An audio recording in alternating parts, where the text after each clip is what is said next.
আমরা বলবো অঙ্গজ জনন পদ্ধতি বা ভেজিটেটিভ রিপ্রোডাকশন। কাকে বলে অঙ্গজ জনন পদ্ধতি? না, এর প্রত্যেকটা অঙ্গজনে একটা করে একক থাকে, যেটাকে বলা হয় ভেজিটেটিভ ইউনিট। এখানে হচ্ছে যে পদ্ধতিতে বা যে জনন পদ্ধতিতে একটা উদ্ভিদ দেহ থেকে তার দেহ অথবা দেহাংশ, সেই দেহাংশের মধ্যে মূল হতে পারে, কাণ্ড হতে পারে বা পাতা, এছাড়াও অন্যান্য কোনো অঙ্গ।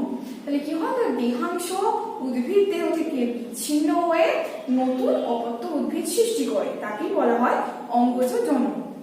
এই অঙ্গজ জননকে দুই ভাগে ভাগ করা হয়। একটা হচ্ছে ন্যাচারাল ওয়ে বা প্রাকৃতিক পদ্ধতিতে, আরেকটা হচ্ছে কৃত্রিম ওয়ে, কৃত্রিম পদ্ধতি, যেটা হচ্ছে আর্টিফিশিয়াল ওয়ে। আচ্ছা, প্রাকৃতিক পদ্ধতিতে মানে প্রাকৃতিক উপায়ে যে সমস্ত অঙ্গজ জননগুলো ঘটে, সেই ক্ষেত্রে চারটি ভাগে ভাগ করা হয়। একটা হচ্ছে মূল, একটা হচ্ছে কাণ্ড,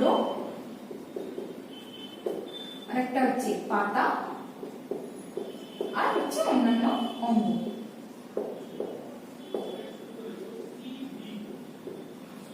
এখানে মূল হচ্ছে যে সমস্ত উদ্ভিদ মূল দ্বারা অঙ্গজ জননটা সম্পন্ন করে, সেক্ষেত্রেও আমি দুটো ভাগে ভাগ করব। একটা হচ্ছে প্রধান মূল দ্বারা, প্রধান অস্থানিক মূল যেগুলো, আর একটা হচ্ছে প্রধান স্ফীত অস্থানিক মূল দ্বারা।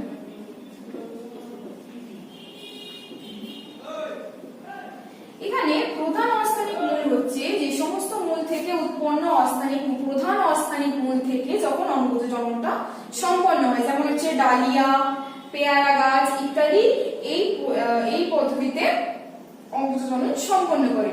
তারপরটা হচ্ছে স্ফীত অস্থানিক মূল। এই স্ফীত মূলগুলো কি করে না, এরা ভবিষ্যতের জন্য খাদ্য সঞ্চয় করে রাখে। সেই মূলগুলো বা সেই স্ফীত অস্থানিক মূল থেকে যখন নতুন অপত্য সৃষ্টি হয়, সেটাকে বলা হচ্ছে স্ফীত অস্থানিক মূল দ্বারা অঙ্গজ জনন সম্পন্ন করা। এক্ষেত্রে হচ্ছে কি রাঙা আলু, ট্যাপিওকা ইত্যাদি উদ্ভিদ এই পদ্ধতিতে অঙ্গজ জনন সম্পন্ন করে। এরপরে আছে কাণ্ড। এই কাণ্ডকে আমি তিনটে ভাগে ফেলব। একটা হচ্ছে ভূনিম্নস্থ কাণ্ড, আর একটা হচ্ছে বায়বীয় কাণ্ড, আর একটা হচ্ছে অর্ধবায়বীয় বা অবায়বীয় কাণ্ড। এখানে ভূনিম্নস্থ কাণ্ডগুলো হচ্ছে যে সমস্ত উদ্ভিদের কাণ্ডগুলো মাটির নিচে থাকে, সেগুলোকে বলা হচ্ছে ভূনিম্নস্থ কাণ্ড। এই ভূনিম্নস্থ কাণ্ড দ্বারা যখন কোনো অঙ্গজ জনন হয়, সেটা চারটে ভাগে বিভক্ত হয়। একটা হচ্ছে কন্দ বা বাল্ব, আর একটা হচ্ছে স্ফীতকন্দ বা টিউবার, আর একটা হচ্ছে গুঁড়িকন্দ বা কম, আর হচ্ছে গ্রন্থিকন্দ বা গ্রন্থিকাণ্ড। এর সাথে আরেকটা আছে, সেটা বলে দিই, সেটা হচ্ছে কি না সাকার। রসুন, পেঁয়াজ ইত্যাদি ক্ষেত্রে এদের কি হয়, একটা ক্ষুদ্র চাকতির মতো অংশ থাকে, যেটা একাধিক তাতে কি থাকে না মুকুল থাকে। এই মুকুল থেকেই তখন নতুন উদ্ভিদ জন্মায়। এরপরে আছে স্ফীতকন্দ। এই স্ফীতকন্দটা বিভিন্ন রকম আলুর ক্ষেত্রে দেখা যায়। আমরা জানি যে আলুর যে চোখগুলো থাকে, সেই চোখগুলোতে আমরা কি দেখি, সেই চোখগুলোতে মুকুল সৃষ্টি হয়। এবং যদি কোনো যেখানে আলুর চাষ হয়, সেখানে গেলে দেখতে পাবে যে ওই আলুর চোখগুলো মানে মুকুল সহ চোখগুলো কেটে কিন্তু মাটিতে রোপণ করা হয়, সেই ক্ষেত্রে হয় সেগুলো স্ফীতকন্দ। এরপরে আছে গুঁড়িকন্দ। এই গুঁড়িকন্দ হচ্ছে এটা এক ধরনের অসা ভূনিম্নস্থ কাণ্ড, মানে এর কোনো শাখা প্রশাখা নেই। এগুলো কি করে না, এদের একটা চক্রাকার কাঠি মুকুল সৃষ্টি হয়। এই কাঠি মুকুল থেকে তখন অপত্য উদ্ভিদ সৃষ্টি হয়। এর উদাহরণ হচ্ছে ওল, কচু ইত্যাদি। এরপরে আছে গ্রন্থিকন্দ বা রাইজোম। এটিও এক প্রকারের ভূনিম্নস্থ কাণ্ড। আচ্ছা, এখানে কি হয়, এই গ্রন্থি কাণ্ডে এখানেও ভবিষ্যতের জন্য খাদ্য সঞ্চয় করা থাকে। তার ফলে কি হয়, এদের অগ্রমুকুল এবং স্বল্পপত্রের যে কাঠি মুকুলগুলো থাকে, সেখান থেকে নতুন উদ্ভিদ জন্মায় এবং এদের পাশাপাশি মুকুলগুলো জন্মায়। এক্ষেত্রে উদাহরণ হচ্ছে আদা, হলুদ, আমাদা ইত্যাদি। এরপরে যেটা আছে শাকার বা ভূমিন্যস্ত ধাবক। এটা হচ্ছে বায়বীয় কাণ্ডের একদম গোড়া থেকে কি হয়, সরু এক ধরনের সরু লম্বাটে একটা মূল বের হয় বা মুকুল বের হয়, যেখান থেকে নতুন অপত্য মানে মাতৃ একটু কিছু দূর বিস্তৃত হয়, সেখান থেকে মাতৃদেহ থেকে বিচ্ছিন্ন হয়ে নতুন উদ্ভিদ সৃষ্টি করে। যেমন হচ্ছে দূর্বাঘাস, চন্দ্রমল্লিকা ইত্যাদি। এরপরে আছে অর্ধবায়বীয় কাণ্ড। আচ্ছা, অর্ধবায়বীয় বায়বীয়টাকে পরে বলছি কারণ ওর কোনো ভাগ নেই, যেগুলো অর্ধবায়বীয় ভাগ আছে সেটা বলবো। অর্ধবায়বীয় মানে হচ্ছে যে সমস্ত কাণ্ডের কিছুটা অংশ মাটির নিচে থাকে এবং কিছুটা অংশ মাটির উপরে থাকে, সেটাকে বলা হচ্ছে অর্ধবায়বীয় কাণ্ড। এই অর্ধবায়বীয় কাণ্ডকেও কিছু ভাগে ভাগ করা হয়, যেমন হচ্ছে রানার বা ধাবক, রস্য ধাবক বা কিছু কিছু ক্ষেত্রে খর্ব ধাবকও দেখবে, সেটা আর রস্য ধাবক একই জিনিস। রস্য ধাবক, ঊর্ধ্ব ধাবক,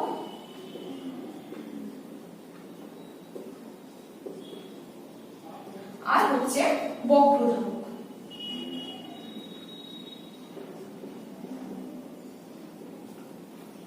ধাবকের ক্ষেত্রে কি হয়, যখন এই অর্ধবায়বীয় কাণ্ডের গোড়া থেকে একটা ধাবক নির্গত হয়। তোমরা যদি ছবিটা দেখো তাহলে দেখবে কি না, এই যে সরু লম্বা অর্ধবায়বীয় কাণ্ডগুলো থাকে সেটা কি হয়, মাটির উপর অনুভূমিক ভাবে বিস্তার লাভ করে এবং এই মাটির সংলগ্ন পর্ব থেকে তারা অস্থানিক মূল সৃষ্টি করে। এরপরে নতুন উদ্ভিদ সৃষ্টি হয়, যেমন হচ্ছে আমরুল, শুষ্নি ইত্যাদি গাছের ক্ষেত্রে। এরপরে আছে রস্য ধাবক। এই এদের যে পর্ব মধ্যগুলো হয় তাদের দৈর্ঘ্যটা খুবই কম হয় এবং খুব স্ফীত হয়, স্থূল হয়, মোটা হয় যেটা। সেক্ষেত্রে কি হয়, তারা ওই মোটা অংশ থেকে যখন এই পর্ব থেকে অস্থানিক মূল সৃষ্টি হয় এবং এই পর্বধাবকটা বিচ্ছিন্ন হয়ে অপত্য উদ্ভিদ সৃষ্টি করে, যেমন হচ্ছে কচুরিপানা, টোপাপানা ইত্যাদি। এরপরে আছে ঊর্ধ্বধাবক। এই ঊর্ধ্বধাবকটা যদি ছবিটা দেখো সেটা কিরকম, যখন অর্ধবায়বীয় কাণ্ডটা মাটি থেকে যখন মাটির নিচে থাকা অবস্থাতে আবার মানে ইউটার্নের মতো করে উপর দিকে উঠে যায়, সেক্ষেত্রে সেটা হচ্ছে ঊর্ধ্বধাবক। এরপরে আছে কি না বক্রধাবক। এটা অনেকটা প্রথমে যেটা ধাবক বলেছিলাম তার মতনই, কেন না ধাবক যেরকম সরু একটা বায়বীয় ধাবকটা যখন যাচ্ছে মাটির সংলগ্ন অনুভূমিক অবস্থায়, বক্রধাবকটাও সেরকমই সেই পথেই যায়, কিন্তু এঁকে বেঁকে যায়, মানে বক্র ভাবে যায়, সেই ক্ষেত্রে এটাকে বলা হচ্ছে বক্রধাবক।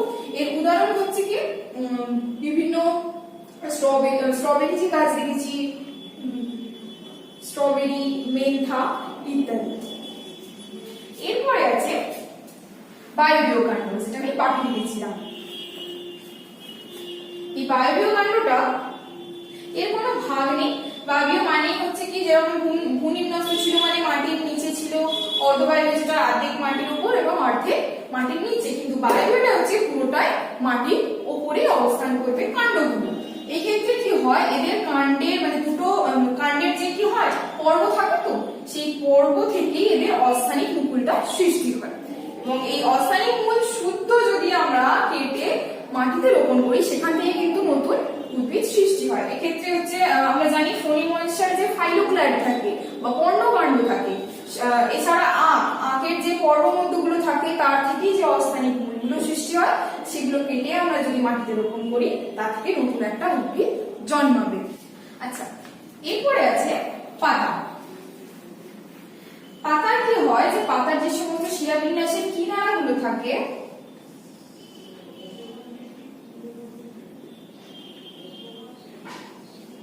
সহজ পদ্ধতিতে এঁকে দেখাচ্ছি, এই ঠিক এই কোণ থেকে তাদের পত্রাশয়ী মুকুলগুলো সৃষ্টি হয়।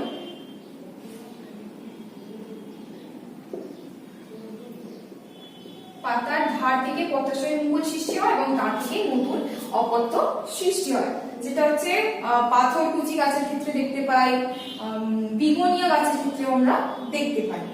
এরপরে হচ্ছে অন্যান্য অঙ্গ যেটা রেখেছিলাম, সেটা হচ্ছে বুলবিল, টুরিয়ান, এই সমস্ত জিনিসগুলো দুটো ভাগে ভাগ করছি। একটা হচ্ছে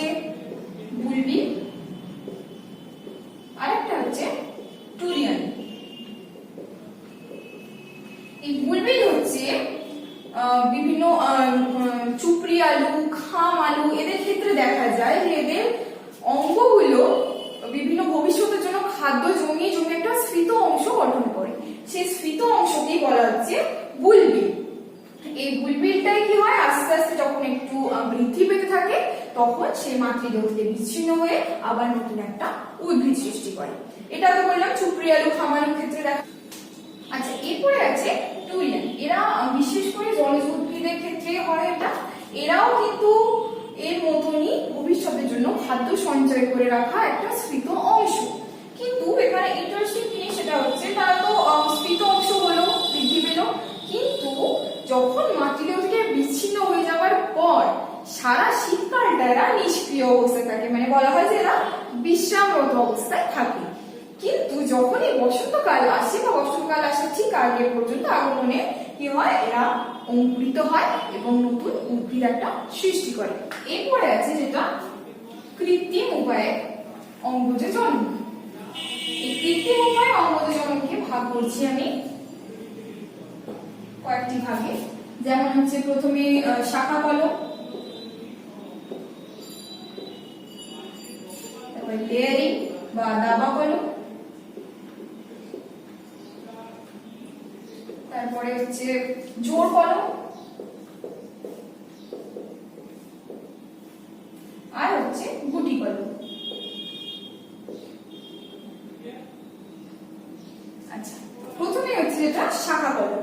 এটা কি হয় না, বিভিন্ন উদ্ভিদ থেকে তার মূল, কাণ্ড, পাতা বা বিভিন্ন শাখা যে কোনো অঙ্গ নিয়ে বিচ্ছিন্ন করে তাতে বিভিন্ন ধরনের হরমোন প্রয়োগ করা হয় যাতে তার থেকে নতুন মুকুল সৃষ্টি হতে পারে বা মূল সৃষ্টি হতে পারে। সেই ক্ষেত্রে বিভিন্ন IBA, NAA তোমরা জানো, এগুলো হরমোনে পড়েছে, উদ্ভিদ হরমোনে, সেগুলো প্রয়োগ করা হয় এবং তা থেকে সেটা অন্য জায়গায় রোপণ করা হতে পারে। সেগুলোকে বলা হচ্ছে শাখা কলম। এটিকে তিনটে পর্যায়ে ফেলা হচ্ছে, তিনটে অঙ্গ দিয়ে যদি আমি দেখি, একটা হচ্ছে মূলের দ্বারা, আর একটা হচ্ছে কাণ্ডের দ্বারা, আর একটা হচ্ছে পাতার দ্বারা।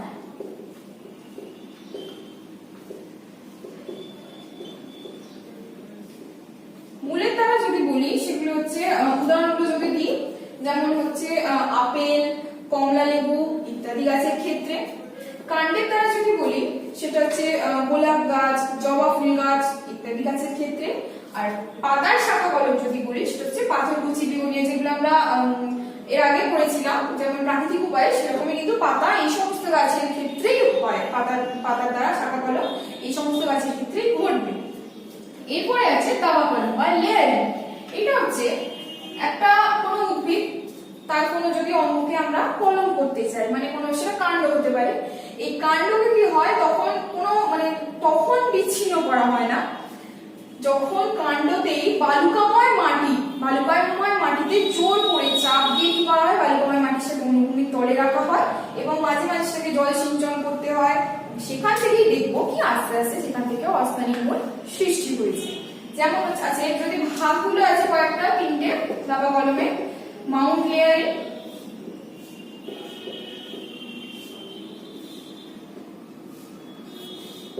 এয়ার লেয়ারিং,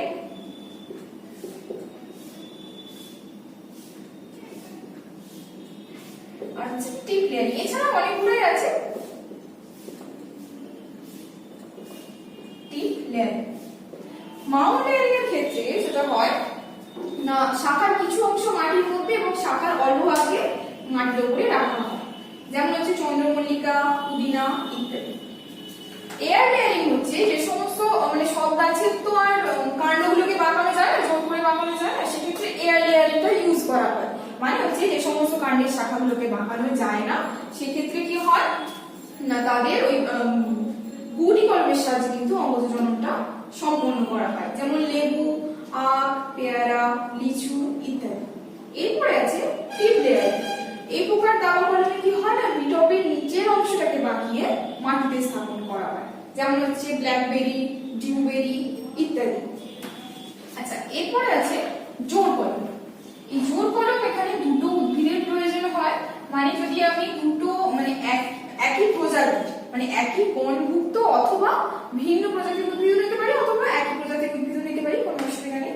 সেক্ষেত্রে কি হয়, দুটো উদ্ভিদের শাখাকে জুড়িয়ে মানে সেটা অনেক ধরনের স্প্রে করা হয়, অনেক হরমোন প্রয়োগ করা হয়, সার দেওয়া হয়, জোড়া লাগিয়ে যে কলম তৈরি করা হয় সেটাকে বলা হচ্ছে জোড় কলম। এক্ষেত্রে যে মূলযুক্ত যে উদ্ভিদটায় কলমটা বাঁধা হয় সেটাকে বলা হচ্ছে স্টক, আর যে শাখাটা তার সাথে বাঁধা হয়, যে শাখাটা স্টকের সাথে বাঁধা হয় সেটাকে বলা হচ্ছে সিয়ন। তাহলে এই গ্রাফটিংটা দুই রকম ভাবে বলা হয়, একটা হচ্ছে সিয়ন গ্রাফটিং আর একটা হচ্ছে বাড গ্রাফটিং। এই ক্ষেত্রে বিভিন্ন ফুল এবং ফলের গাছে বেশি জোড় কলমটা করা হয়, যেমন হচ্ছে আম, লেবু, পেয়ারা, গোলাপ ফুল গাছ ইত্যাদি। আচ্ছা, তো এরপরে আছে গুটি কলম। এই গুটি কলমটা একটু সময় সাপেক্ষ বা খুব যত্ন সহকারে করতে হয়, যেটা হচ্ছে কি না একটা বিশেষ করে কাষ্ঠল শাখার ক্ষেত্রে কিন্তু এই গুটি কলমটা করা হয়, মানে পেয়ারা, আম, লিচু ইত্যাদি এরও। আচ্ছা, এখানে কি হয় না 2 থেকে 6 সেন্টিমিটার একটা স্থান কাষ্ঠল শাখায় একটা স্থান মানে চেঁচে নেওয়া হয় এবং সেখানে একটা গ্রাফটিং ক্লে দেওয়া হয়। এই গ্রাফটিং ক্লে যদি উপাদানগুলো বলি, যেমন এখানে গোবর থাকে, জল থাকে, বিভিন্ন সার থাকে, আর কি থাকে না হরমোন, যেগুলোকে আমি আগেও বলেছি NAIDA, এই সমস্ত হরমোনগুলো থাকে, এবং এই যে খড় দিয়ে একটা বেঁধে রাখা হয় এটা, এবং বেঁধে রাখা তাতে তো অনিয়মিত জল দিতে হয় এবং তারপরে প্রায় 2 থেকে 3 মাস সময় লাগে এটা।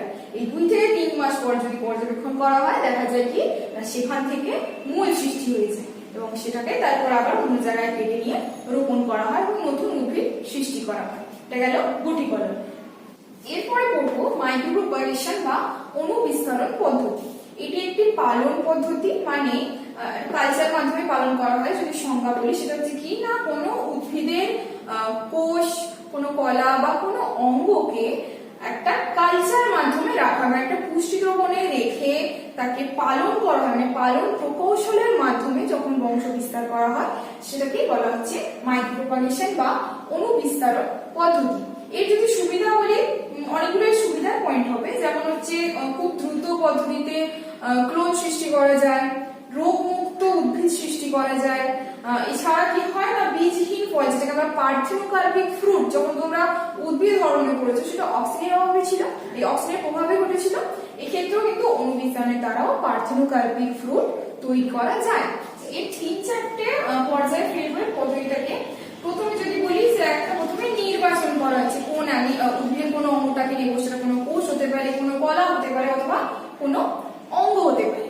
সেটাকে আমি প্রথমে নির্বাচন করব এবং তার নির্বীজন ঘটিয়ে একটা কালচার মাধ্যমে রাখবো, একটা নিউট্রিশন মিডিয়াম, যেটাকে আমরা পুষ্টি মাধ্যম বলি, পুষ্টি মাধ্যমে রাখবো। তারপরে যখন সেকেন্ড পর্যায়টা হয় তখন সেই পুষ্টি মাধ্যমে বিটপের সৃষ্টি হয়, তারপর থার্ড পর্যায়ে হয় সেই পুষ্টি মাধ্যমে বা যে মূল সৃষ্টিকারী পুষ্টি মাধ্যম হয় সেখান থেকে বিটপটা স্থানান্তরকরণ ঘটানো হয় এবং সেটাকে মাটিতে রোপণ করা হয়। এই 3টে পর্যায়ে অণুবিস্তারণ পদ্ধতিটা ঘটে। আচ্ছা, এরপরে যেটা বাকি ছিল সেটা হচ্ছে অপুংজনী জনন। অপুংজনী জনন কাকে বলে না, যে জনন এর আগে আমরা যখন যৌন জনন করেছি নাকি জনন যখন মিলিত হয় তারপর ডিম্বাণু নিষিক্ত হয় সেটাকে যৌন জননের ক্ষেত্রে ফেলি, কিন্তু অপুংজনীতে হচ্ছে এখানে ডিম্বাণুটা নিষিক্ত হয় না, মানে যখন কোনো ডিম্বাণু অনিষিক্ত অবস্থায় অপত্য সৃষ্টি করে তখন সেটাকে বলা হচ্ছে অপুংজনী জনন। যেমন এখানে আমি আচ্ছা উদাহরণ যদি আগে বলি, বিভিন্ন মৌমাছি, বোলতা প্রাণীদের ক্ষেত্রে, আর উদ্ভিদের ক্ষেত্রে হয় স্পাইনোগাইরা, মিউকর ইত্যাদি। আচ্ছা, যদি আমি এখানে একটা মৌমাছির ছকটা দেখাই তাহলে বুঝতে পারবে, যখন সে মাতৃকোষ 2n হয় মানে ডিপ্লয়েড, সেটা ক্ষেত্রে হচ্ছে স্ত্রী মৌমাছি ডিপ্লয়েড। আর হচ্ছে এখানে আমি একটা পুরুষ মৌমাছি নিচ্ছি, সেটা হচ্ছে হ্যাপ্লয়েড, সেটা হচ্ছে পুরুষ মৌমাছি। এখান থেকে একটা যদি ডিম্বাণু উৎপন্ন হয় বা সৃষ্টি হয় সেটা হবে অবশ্যই সেটা কি না হ্যাপ্লয়েড হবে। আর এর থেকেও একটা শুক্রাণু হয় সেটা হচ্ছে হ্যাপ্লয়েড, এটাকে আমি শুক্রাণু নিচ্ছি, আর এটা হচ্ছে ডিম্বাণু।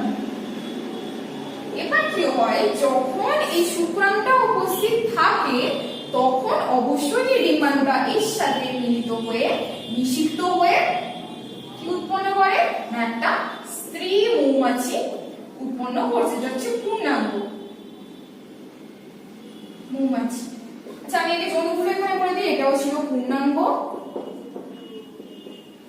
এটা হচ্ছে জনন কোষের ক্ষেত্রে যখন দেখো গ্যামেট যেহেতু ডিম্বাণু শুক্রাণু উৎপন্ন হচ্ছে, এটা আমরা জানি কি না জনন কোষে উৎপন্ন হয়, তাহলে এটা হচ্ছে জনন কোষ। আর অপত্য বা আবার পূর্ণাঙ্গই হচ্ছে আমি এখানে, যেটা ইচ্ছা বলতে পারো পূর্ণাঙ্গ বা অপত্য। আচ্ছা এটা তো গেল এখান পর্যন্ত কি তা নিষিক্ত হয়ে স্ত্রী মৌমাছি উৎপন্ন করলো, কিন্তু যখন কোনো কারণে কোনো শুক্রাণুটা বা পুংগ্যামেটটা থাকে না, তখন তো ডিম্বাণুটা অনিষিক্ত অবস্থাতেই থেকে যায়। তাই সেই অনিষিক্ত ডিম্বাণু থেকেই তখন উৎপন্ন হয় একটা পুরুষ মৌমাছি, যেটাই হচ্ছে মেন অপুংজনী জননটা। এটা গেল হচ্ছে পুরো অপুংজনী জনন পদ্ধতি। তাহলে কি হচ্ছে অনিষিক্ত ডিম্বাণু থেকে একটা পুরুষ মৌমাছি উৎপন্ন হচ্ছে। আর যখন নিষেকের কোনো এক্ষেত্রে কি হয় না, নিষেকের কোনো প্রয়োজন হয় না, কোনো পুংগ্যামেটের প্রয়োজন হয় না, সরাসরি পুরুষ মৌমাছি কিন্তু তাও উৎপন্ন হচ্ছে। এইটুকুনি জনন প্রক্রিয়া শেষ।